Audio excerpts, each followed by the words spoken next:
आप सभी गुरुमुखों को इस दासन दासी की ओर से श्रद्धा प्रेम भरी जय सदानंद जी।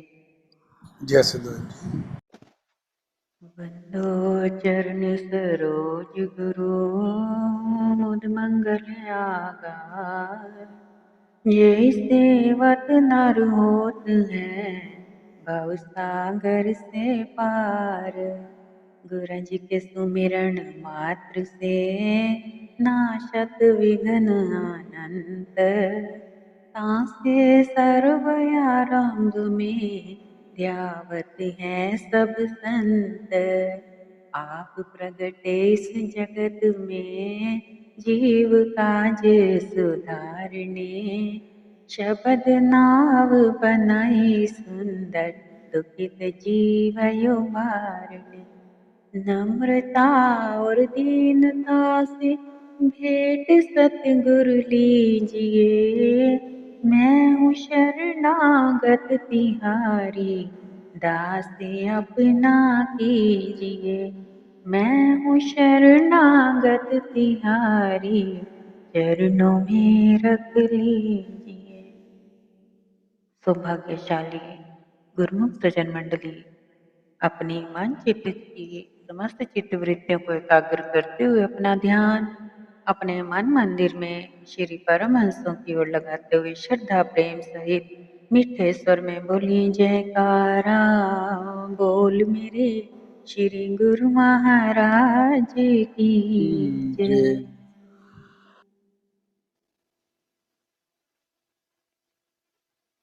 गुरुमुखो, अभी हमने ग्रुप में मैसेज देखा जो सुरेश भगत जी ने डाला है।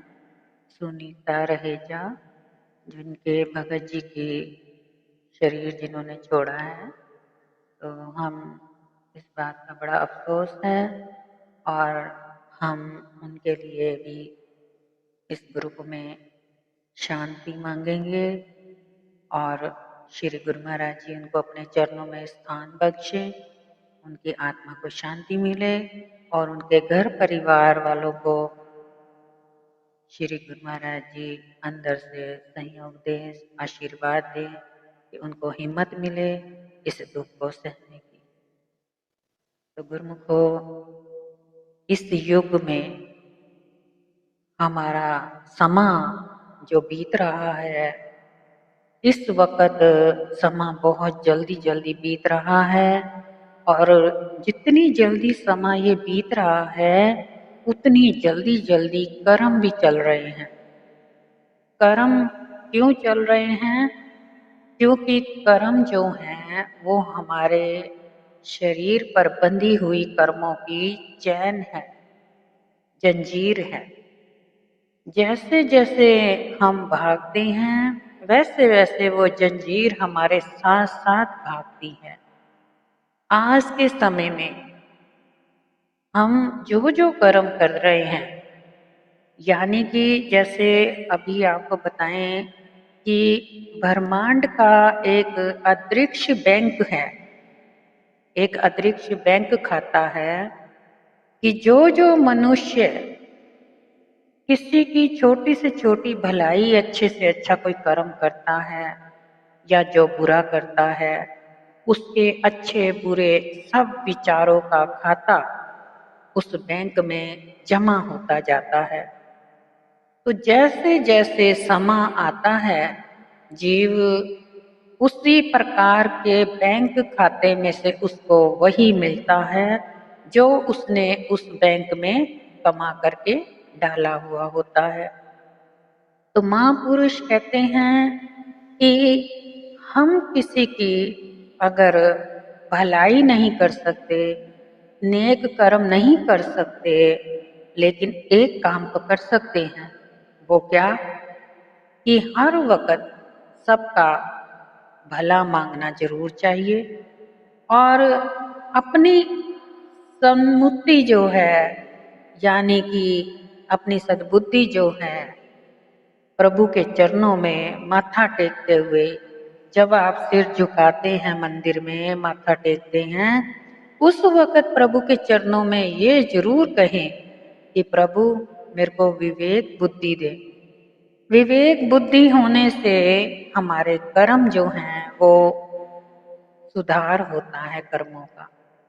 लेकिन हमारे जो कर्म है, हमारे कर्म ही गुरु को भाग्य का निर्माण करते हैं।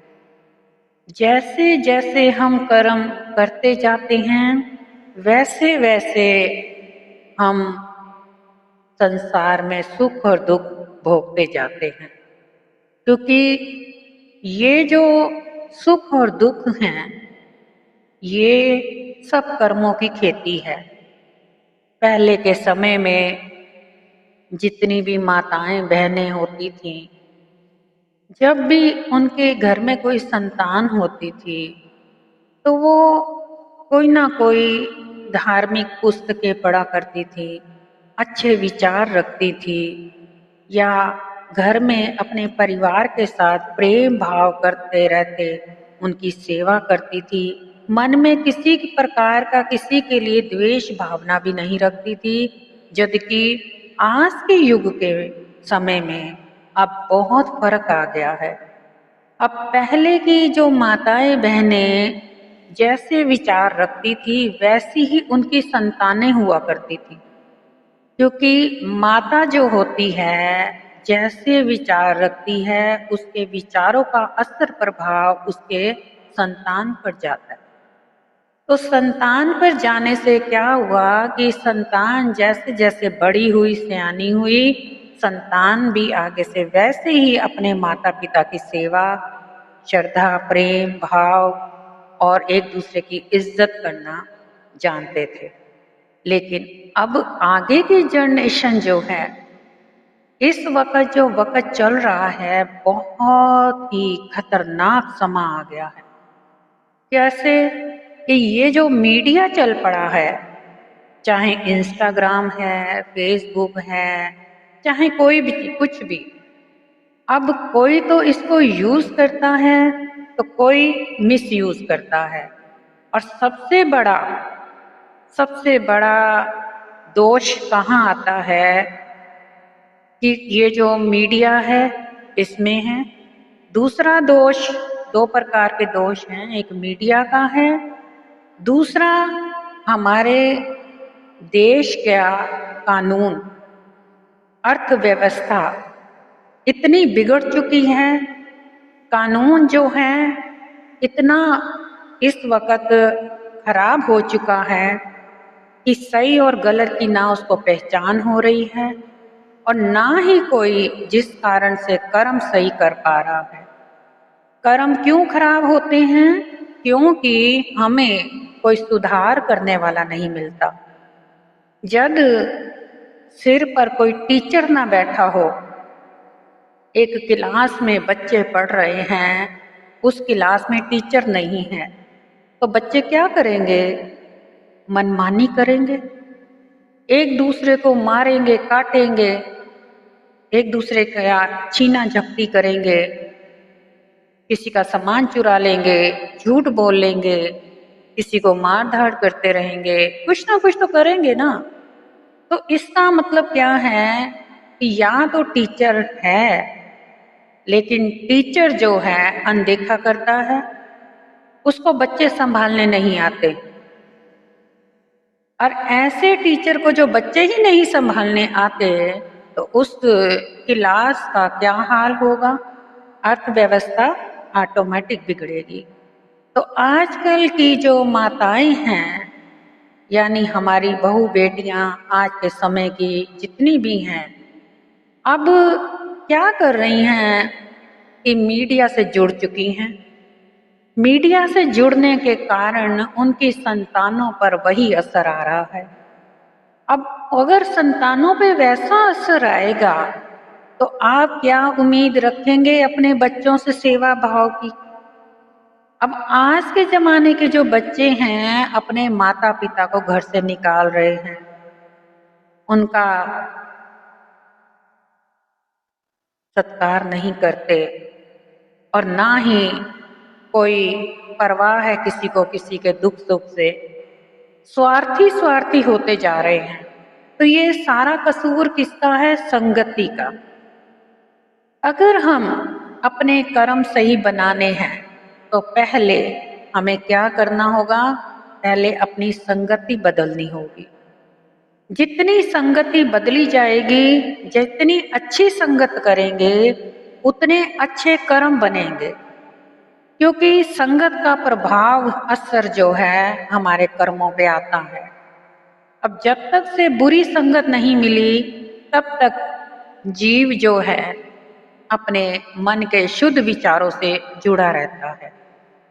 लेकिन जैसे ही वो मीडिया में आ जाता है, दुनिया भर की खबरें, दुनिया भर की वीडियो, दुनिया भर की पिक्चर, ये सब देख देख के बुद्धि, मन, सब कुछ उसका मैला हो जाता है। जिस कारण मन बुद्धि मैली होने से उसके अंदर का प्रकाश जो है धुंधला होता होता उसके अंदर अंधेरा छा जाता है। और जब अंधेरा आ गया तो फिर अंधेरे में इंसान क्या करेगा? जैसे रात के समय में ज्यादातर आपने देखा है चोरी चकारी डकैती अंधेरे में ही होती है। जितने बुरे कर्म हैं अंधेरे में होते हैं, रोशनी में नहीं होते। तो इसी प्रकार जीव के अंदर मन बुद्धि जब अंधेरे से भर गई, शब्द प्रकाश का कोई नामो निशान नहीं, तो वहां क्या होगा? गलत विचार, गलत भावनाएं, गलत हर प्रकार की गलत बातें उसके अंदर घर करती जाएंगी और संस्कार उसके गलत बनते जाएंगे। तो जैसे जैसे संस्कार विचार गलत होंगे वैसे वैसे उसके कर्म बनने आरंभ हो जाएंगे। तो आज के समय में जो दुख आ रहा है, घरों में कलेश हो रहा है, घर घर में परेशानियां आ रही हैं, शरीरों में कष्ट आ रहा है, ये किस कारण आ रहा है? ये हमारी संगति के कारण आ रहा है। हम अगर बुरी संगत का असर अपने घर में लेके आ रहे हैं, एक समय होता था कि घर की सफाई की जाती थी, घर से कूड़ा करकट निकाला जाता था। आज समय आ गया है कि बाहर का कूड़ा करकट अपने घर में ला करके जमा करते जा रहे हैं, जिस कारण घर में हमारे बरकत भी जा रही है, सुख शांति भी जा रही है, आपस का प्रेम भाव भी समाप्त हो रहा है। तो ये सारा संगत का दोष है, इसमें किसी का कोई दोष नहीं।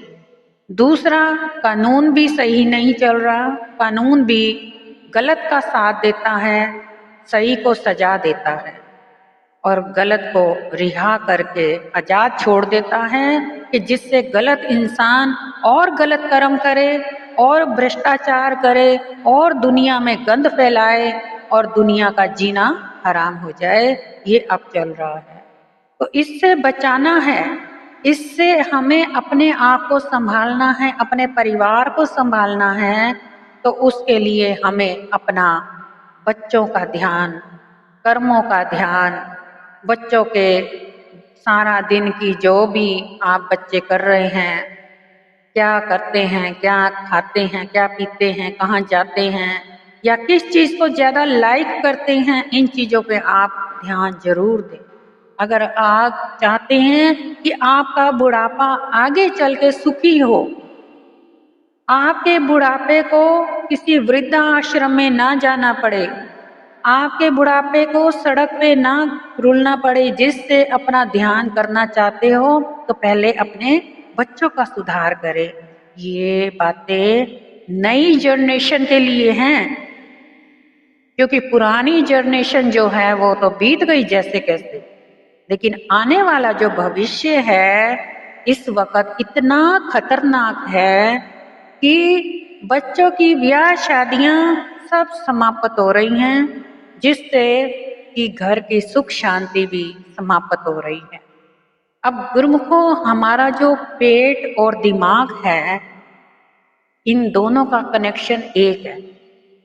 ये शायद किसी को नहीं मालूम होगा, ये साइंस ने बताया कि हमारा पेट और दिमाग इसका कनेक्शन एक है। अगर हमारा पेट खराब होता है तो पेट की वजह से दिमाग भी खराब हो जाता है।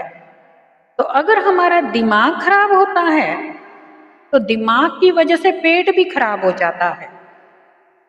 अब पेट और दिमाग इसके साथ हमारे शरीर के बाकी ऑर्गन्स जो हैं, यानी किडनी, लिवर, हार्ट, जो जो कुछ हैं, ये सारे हमारे जो फंक्शन हैं, इसकी तारे कनेक्शन जो है पेट और दिमाग से जुड़ी हुई हैं।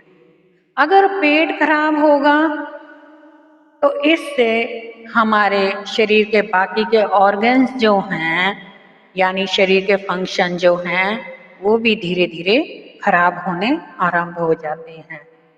तो जैसे अगर आप देखो कोई बाहर कोई ऐसी घटना घटे, कोई डर वाली बात बने, और वो डर वाली बात आपके दिमाग में आई, पहले आपके कानों से सुन करके दिमाग में पहुंची, आपका दिमाग डिस्टर्ब हुआ।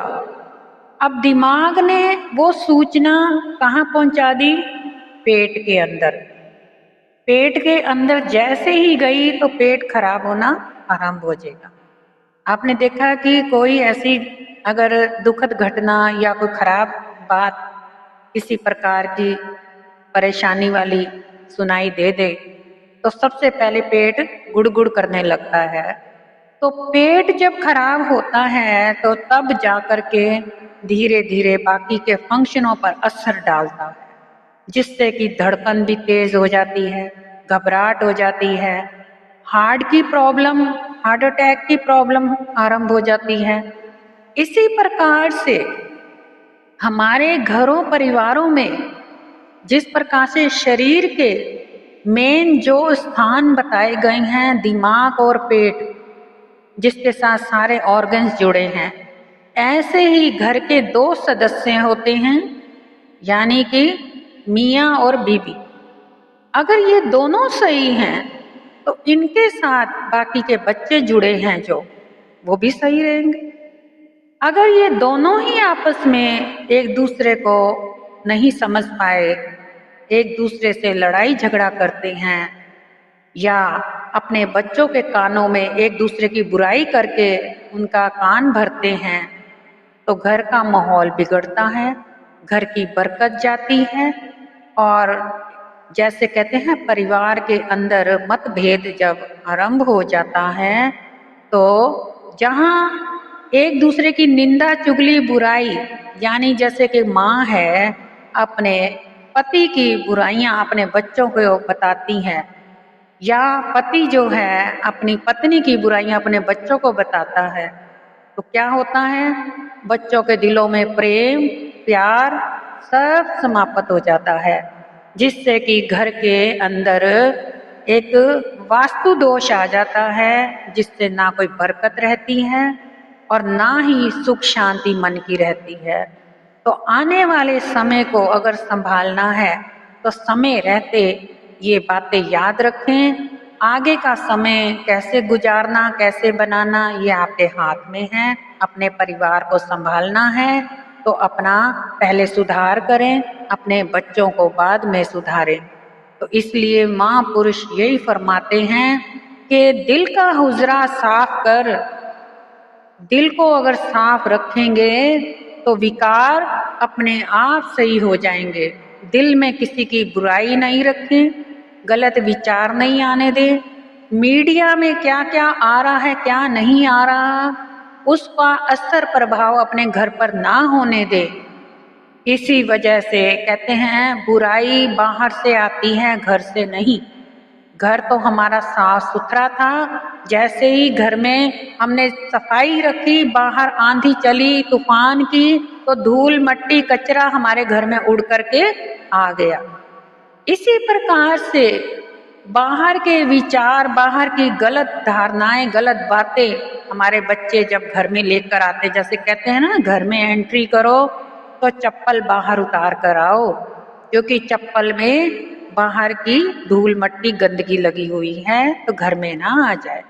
इसी प्रकार बाहर की बुराइयों को बाहर झाड़ करके अपने घर में ऐसे प्रवेश करें जैसे हम अपने घर में नहीं आए, एक मंदिर में आए हैं। मंदिर में जब बैठते हैं, आते हैं, तो उस वक़्त मंदिर में कैसे विचार होते हैं? शुद्ध विचार, पवित्र भावना, प्रेम भाव, श्रद्धा प्रेम, ये सब हमारे अंदर ऑटोमेटिक आ जाता है जब एक विचार आता है मंदिर का कि हम मंदिर में प्रवेश कर रहे हैं, तो हमें कैसे रहना है, कैसे भाव रखना है और कैसे एक दूसरे का हमने इज्जत मान करनी है। तो इस प्रकार से अपने जीवन का आप सुधार करें और अपने बच्चों को भी सुधारें और जीवन का लाभ प्राप्त करें।